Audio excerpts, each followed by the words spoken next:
You are listening to Something Rather Than Nothing. Creator and host, Ken Vellante. Editor and producer, Peter Bauer.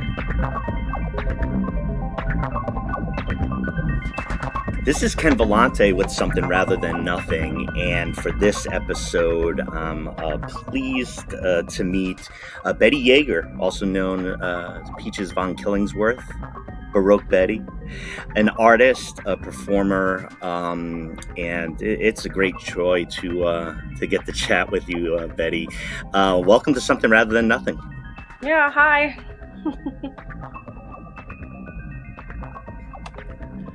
The first question to ask is, were you an artist when you were born? When I was born, no. I probably spent some time being a baby, but no, yeah, I picked up art very, very young. I always drew, and predominantly did visual art and dance when I was a kid. And then switched gears into music around my late teens.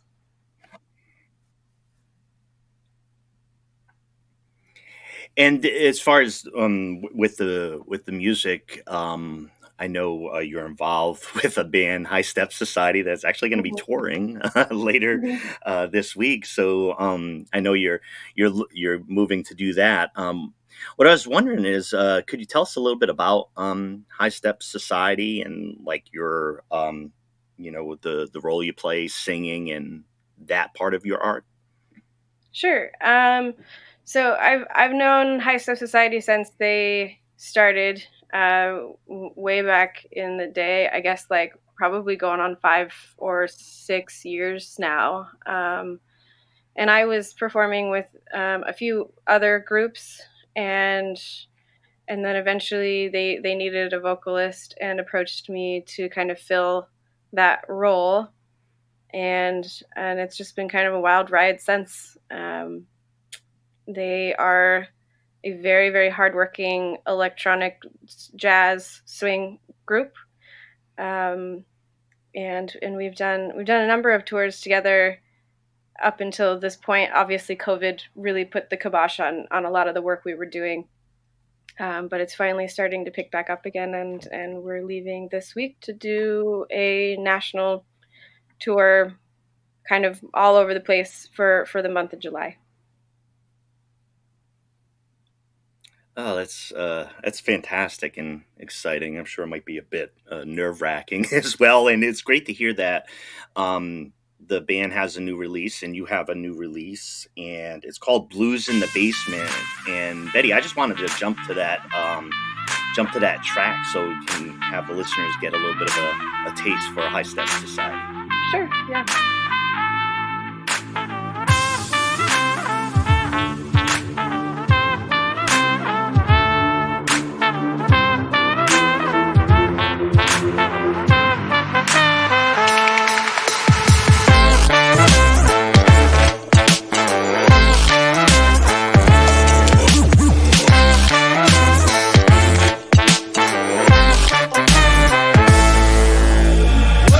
Watching all the seasons change, want the temperature to rise, and I've been waiting for the perfect moment to put the stars back in your eyes. Wanderlust has got me jumping to follow laughter in the night. Wanna lay down these blues I'm singing and put the sun back in my mind. And I've been waiting for the chance to pop the bud and bloom. So may I have this dance,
but the good times can't be denied.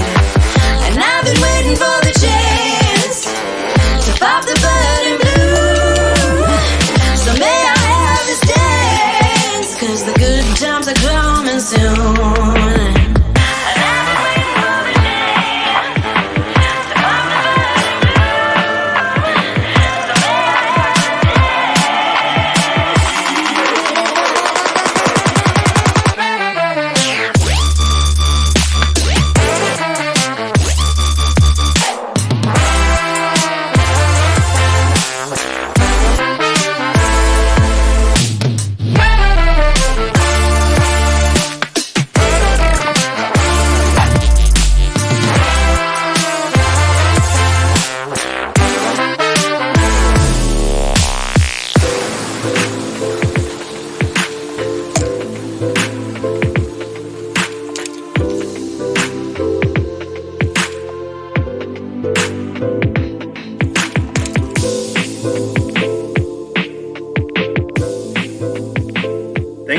Highstep Society and Betty. I love that track. So what's it gonna, what's your favorite, as far as where you're heading out on tour? Is there a spot that you've been to that you want to see again, or is there a spot you're excited to see for the first time? At most of the spots we're going, I've never been before. Particularly excited to be on the East Coast. It'll be the farthest I've ever been. So it'll be interesting. I think one of the concerns I have is it's going to be pretty hot everywhere we go. But I don't know. In general, it'll be a fun trip, I hope. It'll be exciting. It gets a little soupy out east. I'm originally from Rhode Island, so yeah.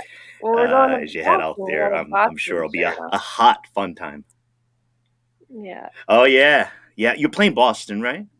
I think a little outside Boston, but yeah. Wonderful. I'll send some people over your way. I want to say that during the song, I did have the enjoyment of listening to it with a high volume and subwoofer, which was not the experience you had. So apologize for. I was able to enjoy it a little bit with a little bit more energy and verve than you could hear it through the speaker. So yeah. Got a big question that I wanted to ask you is what or who made you who you are? Well, I made me. I guess there's like some influences. Major influence early on would have been my dad's a poet, and kind of he's also a teacher over at the community college where I'm from in Montana. So at least that part of like writing was in my life very early on. And then my mother she dabbled in acting and dance and had a children's theater when I was young. So I've always really been interested in show business and show production, and then on the other hand, music and literature and writing. So those are all things that have kind of like shaped my interest in art in general. Yeah, and thank you for that. I wanted to ask you. You do a lot of live performance, and to be honest with you, I've always had such a reverence for like live performance and all the things that you have to manage and doing that, because like I paint, I produce things and then I show them, or I do a podcast and I edit and then I show it, which is great. That's the way I work. So, but I've always had this like deep reverence for live performances. I was wondering what you're thinking about, like as far as like being able to tour again and being in that kind of like energy and live. Do you have any thoughts about that, or like do you feel trepidatious, or like feel like you need the energy of that live performance? now in a bigger crowd? Yeah, definitely. I mean, we just spent a year doing like live stream performances, which I learned is very much not my favorite thing to do at all, mostly because of the energetic exchange between like a live audience and our music is really, really necessary, in my opinion. And live art is specifically, the route that I've chosen to take with my art. And so, I mean, having to go strictly to a digital world was really difficult. I think that answered your question. There was like kind of a few questions in there. No, I mean, there's always a few questions, and no, but exactly. I wonder, like with music and performance, and of course you're a burlesque performer, like with going back into the world, Mm-hmm. For live performance. I wanted to ask you a big question. You do a lot of art. You do a lot of different performances. What is art? What is it? I mean, I don't know how to answer that. I guess art is what people make, what people do, how they interpret their experience, and their place in their life. But I don't know. I think art is sort of like it's sort of magic too. I think the art that we create comes from places that we don't necessarily know where they come from. And for me, I have many different identities with my own art that I frequently have trouble kind of combining. And that's been an interesting journey for me. But as far as what art is, I think that's kind of left up to interpretation. So that's a hard question, Ken. Yeah. Well, what about? I'm glad I have my coffee. I just keep asking. No, I'm still on my coffee. We are in the Pacific Northwest. We are behaving properly. Yeah. So I've in this show, and both for myself as a human being, like issues of identity are like really big for me. Like I'm fascinated by them and all the difficulties in trying to, who am I? Am I performing in this way now? What do I do for work? All these type of things. And I'm intrigued by how you talk about the different ways you perform in identities with that. So, we've talked a bit about Highstep Society and singing some of your background, but like, for example, who is Peaches von Killingsworth? I mean, you're going to know more who that is than anybody, which is why I'm asking you, who's Peaches von Killingsworth? Peaches is my burlesque name identity. It was a name that I didn't choose. When I started performing burlesque, I didn't have a name. And I started with the Broadway review show here in Eugene, and at my audition, they put a bunch of names into a hat and drew out, Dame Peaches von Killingsworth, and then that's just been my name ever since.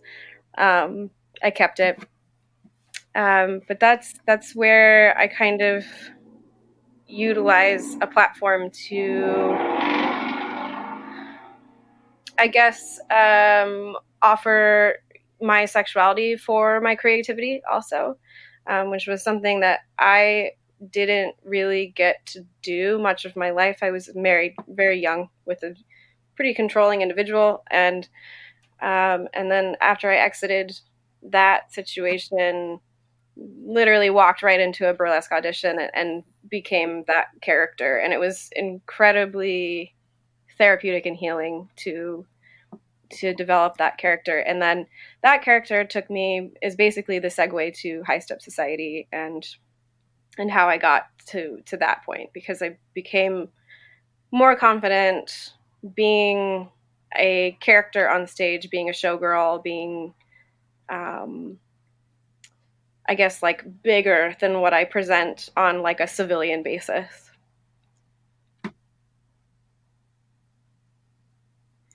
Yeah, this is just like much more like I find it that you went right from that situation that you left right into kind of like this persona that's feels just so powerful. And just thinking about your empowerment within that. Yeah, it was also an outlet to try and tell my story. And in the early days of when I was first starting to do burlesque, I was like a kind of an avant-garde storyteller on stage, and since then have like kind of developed into more of a like a. I mean, I'm always going to be kind of weird, but like a more classic persona on stage. Classic weird persona, right? Polished. Yeah. There's different classes of burlesque, and classic is kind of like the more like commercial. I mean, I don't know. I don't actually know how to describe that very well, but I was not it, and I still don't really think I'm it. But I've kind of like moved what I try to do on stage to make more sense instead of being such a like mime sort of on stage. Yeah. Do you think that there's something? I mean, I'm speaking of particularly with the burlesque community in Pacific Northwest, and just kind of like how it seems. Well, at least in places like Portland, there seems to be more of a vibrancy to the culture. It tends to be, in my observation, you're living it, but it tends to be a space that's like super complicated by like male concentrations of power, like access to where you're performing and things like that. And so it seems like to be like a tricky place for you to navigate. Or is the culture that when I've talked to performers is that they've said folks take care of each other. So how is the field, like how's the field in like 2021? How does it feel for you as a performer?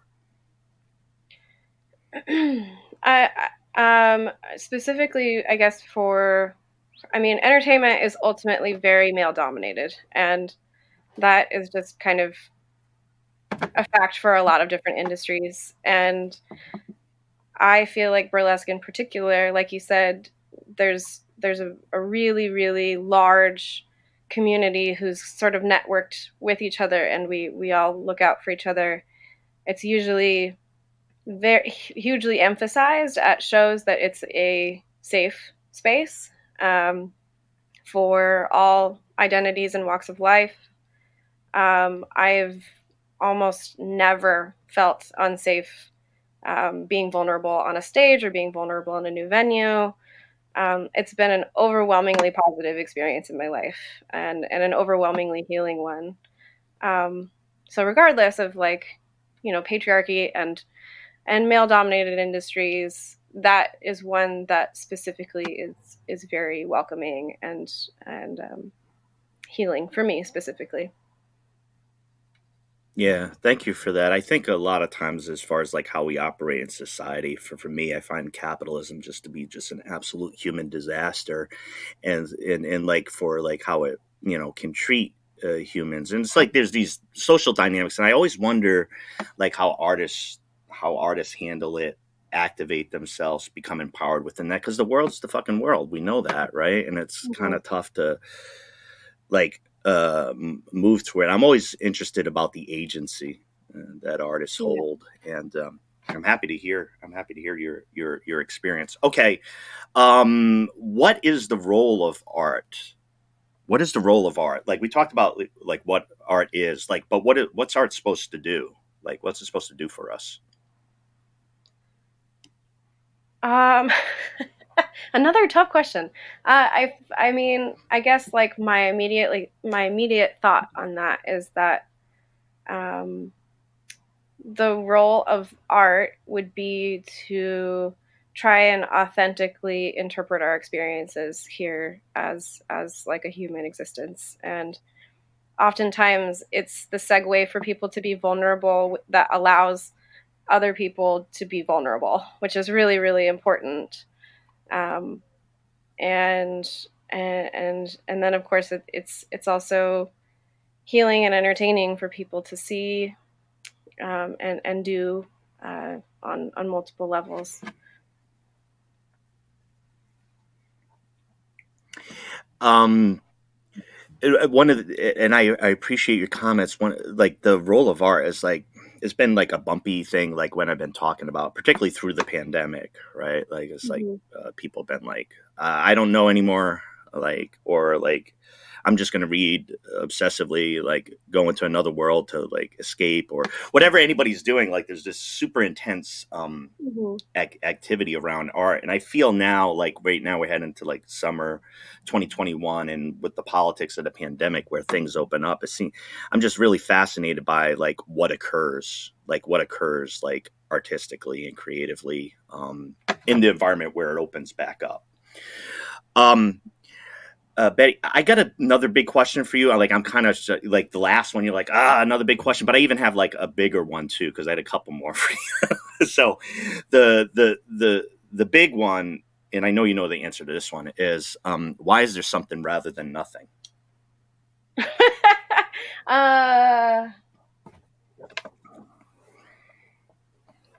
I guess that would be a perspective choice, right? I mean, because you can look at everything like it's nothing, or you can look at everything like it's something. And that's kind of also like a big part of art where, you know, some people see trash and other people have this imagination to turn it into something beautiful. And I guess, I mean, I try to choose life as looking at everything as something.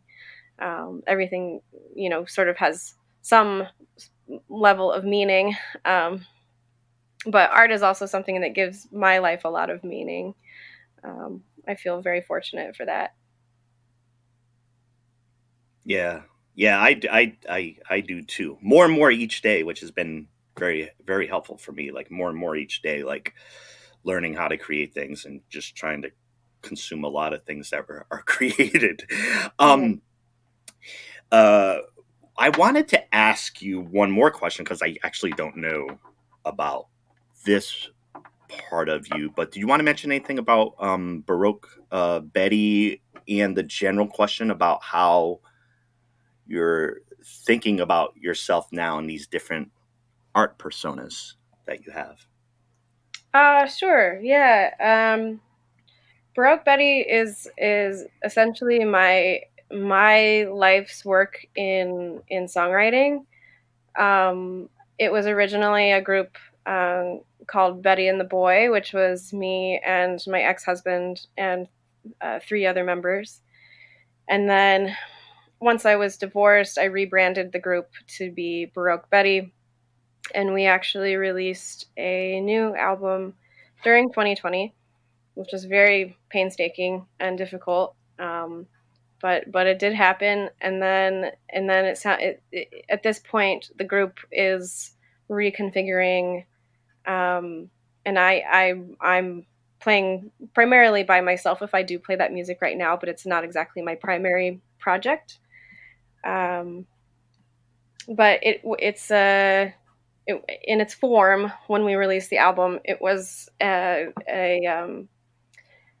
kind of a folk noir. Orchestral folk group, and much of the music on our album that was released this summer was music that I had written in the thick of my divorce that was not released, and then released now. Which so it's a bit heavy. It's a bit it's also kind of whimsical too, because I was in college at the U of O studying German literature at the time. So some of the songs are based off of very... Oh yeah, rock and roll star.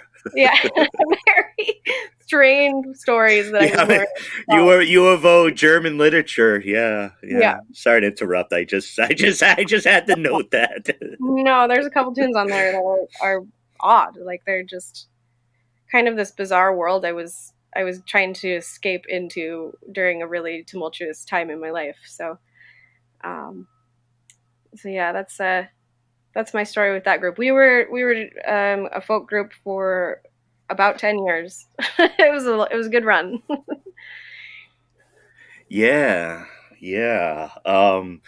And thank you for filling that part out too. I had this visceral reaction to think about like dour, melancholy German literature and you living in that world for a little bit at that time.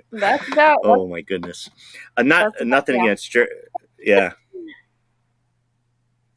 I remember I was in a pretty heavy period of my life, and I was reading William Faulkner intensely, and it was like going like way down into the depths. Like there was just no escape. It was like once I got deeper into it, and I was like, no lifeboat or not. I mean, you just got to go all the way in. It just felt like I had to, and I did. And I'm not sure what happened after that. But I was at the time buried in Kafka and Hoffman, so. There's a very Kafka like dream state that I was thinking in.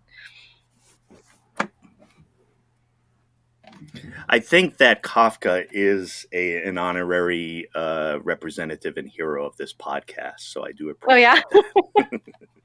No. It seems to me that Kafka should.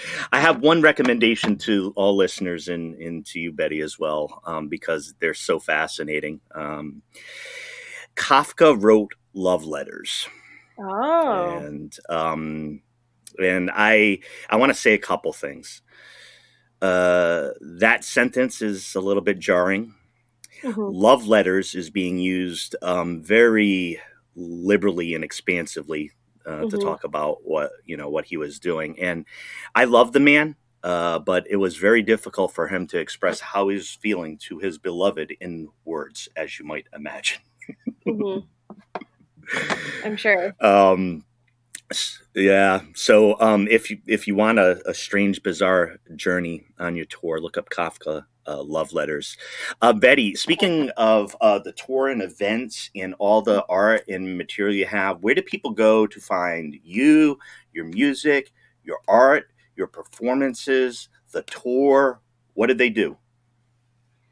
So I mean, I guess I would recommend. Social media is always the place that we're posting new upcoming things that we're doing. But there's also a website for Highstep Society that you can check our tour dates on. As far as like burlesque and dance goes, that's going to be a bit slow moving for me personally, because a majority of my summer is going to be eaten by this tour. But I do have a show that I will be producing in Roseburg with my little troupe, the Wax Poetry Review, on August 13th at Draper's Brewery. And that's just kind of a cute, fun thing that I try to do as a quarterly at that venue. And then trying to think if there's anything else. Yeah, I don't know. Social media. And for the tour dates and such, but people can pop onto. Yeah. No, I know. Yeah. And it's kind of funny the way that it dates, but I want to make sure. Yeah, I wanted to make sure folks would be able to connect with your various projects. I wanted to thank you, Betty, because I really love your art, and I like I really enjoy it, and I want to thank you because all artists, it's tough to do.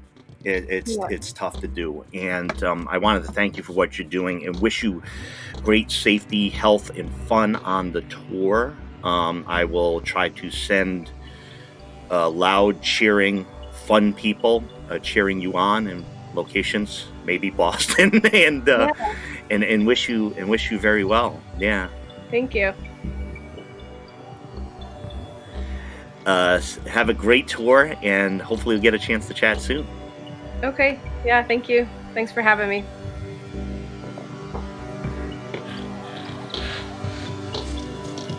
This is Something Rather Than Nothing,